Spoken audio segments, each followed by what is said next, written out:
മനുഷ്യാവകാശ പ്രവർത്തകൻ എന്ന് വിളിക്കുന്നതായിരിക്കും കൂടുതൽ ശരി. അങ്ങനെ ഒരു മനുഷ്യാവകാശ പ്രവർത്തകനെ പോലീസ് അറസ്റ്റ് ചെയ്തു. അസാമാന്യമായിട്ട് വാർത്ത വന്നു. അപ്പോഴും ബന്ധപ്പെട്ട ആശുപത്രികളുടെ പേരൊന്നും പത്രത്തിൽ വന്നില്ല. കാരണം ഈ ആശുപത്രിയൊക്കെ നടത്തുന്നത് വളരെ പ്രബലരായ ആളുകളാണ്. സ്ഥാപനങ്ങളുടെ പേര് പുറത്തു വന്നാൽ അവരുടെ കച്ചവടത്തെ ബാധിക്കും.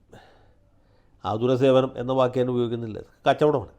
അവരുടെ കച്ചവടത്തെ ബാധിക്കും, അവരുടെ വ്യാപാര നഷ്ടം സംഭവിക്കും, അല്ലെങ്കിൽ സൽപ്പേരിനെ പ്രതികൂലമായിട്ട് ബാധിക്കും. ഇങ്ങനൊരു സാഹചര്യത്തിൽ ഇപ്പോൾ എൻഫോഴ്സ്മെൻറ്റുകാർ എന്ന് പറഞ്ഞാൽ പരമനീചന്മാർ അതിൻ്റെ അകത്ത് ചാടി വീണിരിക്കുകയാണ്.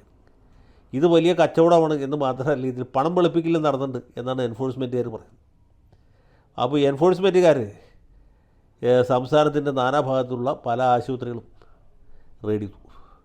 ഈ റെയ്ഡ് ചെയ്യപ്പെട്ട ആശുപത്രികളുടെ ഒന്നും പേര് പറയാതിരിക്കാനായിട്ട് നമ്മുടെ വാർത്താ മാധ്യമങ്ങൾ വളരെയധികം ശ്രദ്ധിക്കുന്നുണ്ട്.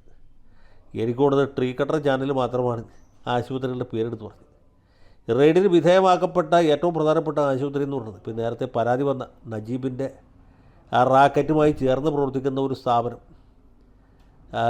എറണാകുളം നഗരത്തിന് തൊട്ടുപുറത്ത്, കൊച്ചി നഗരത്തിന് തൊട്ടുപുറത്ത് മരട് മുനിസിപ്പാലിറ്റിയിൽ പ്രവർത്തിക്കുന്ന നമ്മുടെ മുതലാളിയുടെ ആശുപത്രിയാണ്. മുതലാളി ആരാണെന്ന് മനസ്സിലായല്ലോ. മഹാദാനധർമ്മിഷ്ഠനായ ഒരു മുതലാളിയുണ്ട്.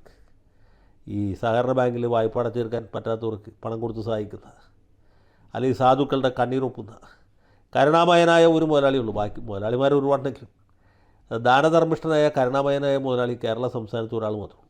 അഖില ലോക മുതലാളിയാണ്. ഈ മുതലാളിയുടെ ആശുപത്രി എന്നാണ് പറഞ്ഞതെങ്കിലും ഇത് യഥാർത്ഥത്തിൽ മുതലാളി തുടങ്ങിയ ആശുപത്രിയല്ല.